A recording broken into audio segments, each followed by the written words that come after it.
जो परेशानियां होता था उससे बचने के लिए ये सब मानक को प्रयोग करना पड़ेगा, ताकि बच्चे सुरक्षित रहेंगे तभी ना हम और आप सुरक्षित। तो पता होगा जब डीजल से चल रहा था उस समय भी हम लोगों ने अनुदान दिया था उसको कन्वर्ट करने के लिए सीएनजी में।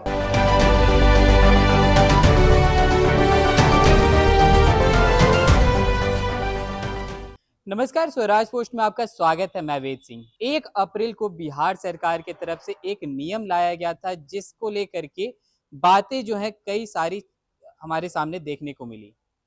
नियम ये था कि 1 तारीख से ऑटो और ई रिक्शा पर प्रतिबंध लगाया गया था। जो भी स्कूली छात्र अगर स्कूल से घर जाते थे और घर से स्कूल जाते थे, उसको लेकर के प्रतिबंध लगा।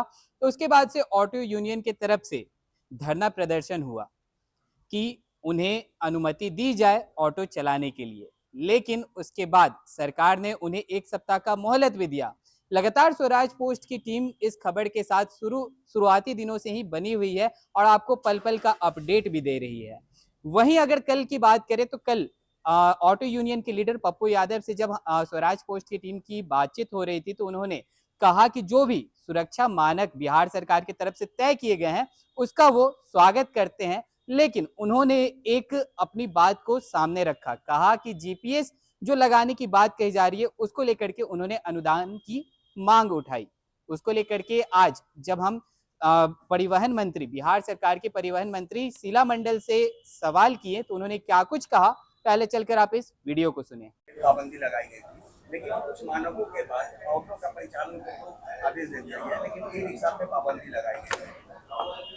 देखिए, अभी आज हम भी देख रहे थे न्यूज, उसमें दे रहा था कि आपने कहा ही है कि उसको जो मानक के तहत उसमें क्या क्या चीज चाहिए वो जो डिवाइड सब लगा लेगा, उसके बाद उसको, क्योंकि जो परेशानियां होता था उससे बचने के लिए ये सब मानक को प्रयोग करना पड़ेगा, ताकि बच्चे सुरक्षित रहेंगे तभी ना हम और आप सुरक्षित रहेंगे। इसको ध्यान में रखते हुए किया जा रहा है। आप टोटो की बात कर रहे हैं, तो टोटो में जो लोग अभी उसका हम लोग नहीं दिए हैं, क्योंकि उस पर हम लोग विचार करेंगे। लेकिन अभी जो मानक के तहत उसमें जो ग्रिल से घेरवाना है, उसमें जीपीएफ लगा होना चाहिए, क्या क्या चीज की व्यवस्था के लिए पहले वो हो जाए तब ना धीरे धीरे मैं जीपीएस के लिए अनुदान की भी मांग कर रहे हैं। और ऑटो संघ का कहना है कि जीपीएस पर मीटर लगाने के लिए उनके पास पैसा नहीं है, उन्हें अनुदान चाहिए।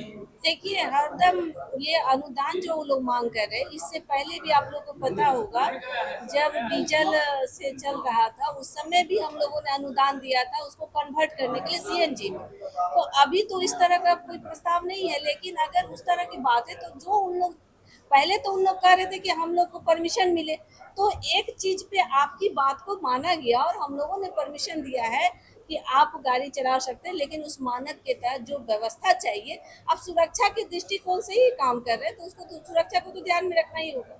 लेकिन मैडम, उनका कहना है कि हम उनकी सारी मानकता को मानेंगे, लेकिन हम कुछ ऐसे ऑटो चालक हैं जिनके पास पैसे का अभाव होता है, आर्थिक रूप से कमजोर होते हैं, ऐसे लोगों को अनुदान की आवश्यकता पड़ेगी ही।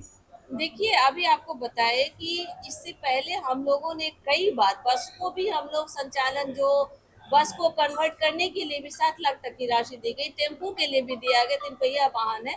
तो निरंतर परिवहन विभाग इस बात को ध्यान में रख करके ही काम करता है, ऐसा नहीं है कि हम लोग नहीं ध्यान में रखते।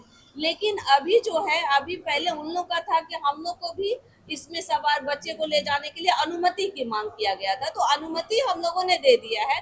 अभी हम लोग जब ये लोग अनुमति के तहत जितने लोग हैं जो मानक है उसको कर ले, उसके बाद हम लोग फिर इस पे देखा जाए बात। तो आपने साफ तौर पर सुना कि उन्होंने शीला मंडल का कहना था कि जैसे उनको पता चला कि ऑटो यूनियन जो है इस बात का विरोध कर रहे हैं कि इस नए नियम का, कि उनको ऑटो चलाने की अनुमति दी जाए, तो उनको अनुमति तो मिल गई है, लेकिन ई रिक्शा पे अभी भी प्रतिबंध है। उसके बारे में भी सोचने विचारने की बात कह रही थी शीला मंडल जी। उसके बाद जब अनुदान की बात आई तो अनुदान को लेकर के भी ये कह रही थी कि पहले तो हमने चलाने की अनुमति दे दी है और अब रह गई अनुदान की बात, तो इस पे भी विचार होगा। तो चलिए, और भी ऐसे तमाम खबरों का सिलसिला इसी प्रकार बना रहेगा। स्वराज पोस्ट पे अपनी प्रतिक्रिया को हमारे कमेंट बॉक्स में जरूर साझा करें। धन्यवाद।